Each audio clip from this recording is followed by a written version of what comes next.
ನನ್ನ ಹೆಮ್ಮೆಯ ಕನ್ನಡಿಗರೇ ಮತ್ತು ನನ್ನ ಪ್ರೀತಿಯ ಕಟ್ಟಡ ಕಾರ್ಮಿಕರೇ, ಗುತ್ತಿಗೆದಾರರೇ ಮತ್ತು ಮಾಲೀಕರೇ, ತಮ್ಮೆಲ್ಲರಿಗೂ RPS ಯೂಟ್ಯೂಬ್ ಚಾನಲ್ಗೆ ಸ್ವಾಗತ ಸುಸ್ವಾಗತ. ನೋಡಿ ಸ್ನೇಹಿತರೆ, ಈ ದುರ್ಘಟನೆ ನಡೆದಿರುವುದು ಕಳೆದ ವರ್ಷ ಮೈಸೂರಿನ ಒಂದು ಮುಸಲ್ಮಾನ ಏರಿಯಾದಲ್ಲಿ.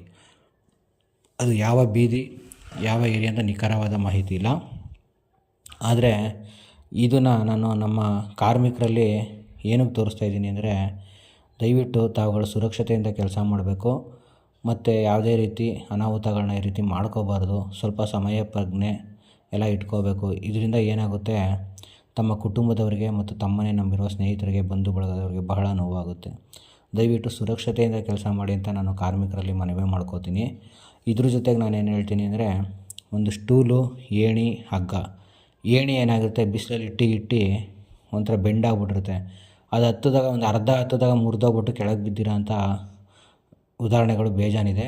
ಸ್ಟೂಲ್ ಏನಾಗಿರುತ್ತೆ, ವೆಲ್ಡಿಂಗ್ ಜೈಂಟಲ್ಲೇ ತುಕ್ಕಿಡ್ದು ನಾವು ಕಾಲಿಕ್ಕಿದ ತಕ್ಷಣ ಕೆಳಗೆ ಇಳಿಬೇಕಾದ್ರೆ ಮುರಿದೋಗೋಂಥ ಸಾಧ್ಯತೆಗಳಿರುತ್ತೆ. ಅದು ನಾನೇ ಬಿದ್ದಿದ್ದೀನಿ ಆ ಥರ. ಅದರಿಂದ ಸ್ಟೂಲು ಕೂಡ ಸ್ವಲ್ಪ ಬಿಗಿಯಾಗಿರೋಂಥ ಸ್ಟೂಲನ್ನ ಮಾಡ್ಕೋಬೇಕು. ಹಗ್ಗ, ಸೌದೋಗಿರೋ ಹಗ್ಗನ ಉಪಯೋಗಿಸಲೇಬೇಡಿ. ಸ್ವಲ್ಪ ಗಟ್ಟಿಗಿರೋ ಹಗ್ಗ ಉಪಯೋಗಿಸಿ ತಮ್ಮ ಸುರಕ್ಷತೆನ ಕಾಪಾಡ್ಕೋಬೇಕು. ಪರವಾಗಿಲ್ಲ, ಒಂದು 10 ನಿಮಿಷ ನಿಧಾನ ಆದರೂ ಪರವಾಗಿಲ್ಲ, ಕೆಲಸನ ಸುರಕ್ಷತೆಯಿಂದ ಮಾಡಿ ಅಂತ ಕಾರ್ಮಿಕರಲ್ಲಿ ಮನವಿ ಮಾಡ್ತೀನಿ. ಮತ್ತು ಇದ್ರ ಜೊತೆಗೆ ನಾನಿವತ್ತು ಹೇಳಬೇಕು ಅಂತಾರೋ ವಿಷಯ ಪಟ್ಟಿ ಮಾಡೋದು ಮತ್ತು ಪಟ್ಟಿ ಉಜ್ಜೋದ್ರ ಬಗ್ಗೆ. ನೋಡಿ, ಈಗ ಇಲ್ಲಿ ಕೆಲಸ ಮಾಡ್ತಿರೋದು 2 ಕೋಟ್ ಪಟ್ಟಿ ಮಾಡಿ ಕೈಯಲ್ಲಿ ಉಜ್ತಾ ಇದ್ದೀವಿ.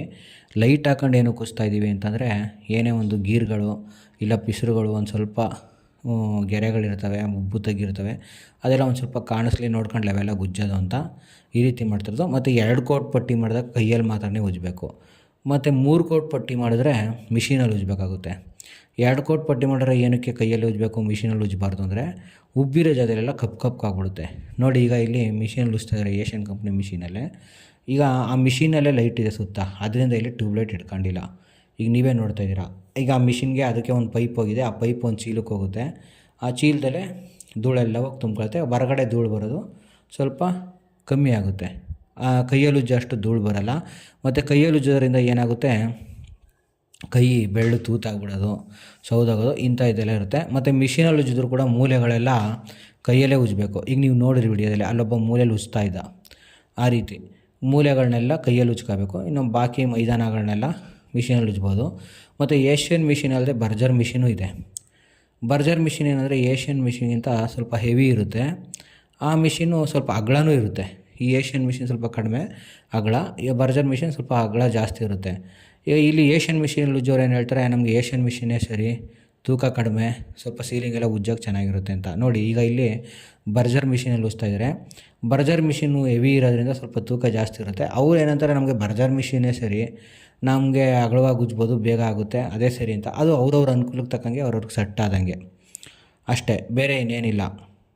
ಇಷ್ಟು ಹೇಳ್ತಾ ಸ್ನೇಹಿತರೆ, ನಾನು ಮತ್ತೊಮ್ಮೆ ಮನವಿ ಮಾಡ್ಕೋತೀನಿ ಕಾರ್ಮಿಕರಲ್ಲೇ, ಸುರಕ್ಷತೆಯಿಂದ ಕೆಲಸ ಮಾಡಿ. ಮತ್ತು ತಮ್ಮ ಸುರಕ್ಷತೆ ತುಂಬ ಮುಖ್ಯ. ಒಂದು 10 ನಿಮಿಷ ಲೇಟ್ ಆದರೂ ಪರವಾಗಿಲ್ಲ, ಯಾವುದೇ ರೀತಿ ಆತರ ಮಾಡ್ಕೋಬೇಡಿ. ಮತ್ತು ನಮ್ಮ ತಮ್ಮನ್ನೇ ನಂಬಿರೋ ಕುಟುಂಬದವ್ರಿಗೆ ನಿರಾಸೆ ಮಾಡಬೇಡಿ. ಮತ್ತು ಶುಭರಾತ್ರಿ, ಶುಭ ದಿನ.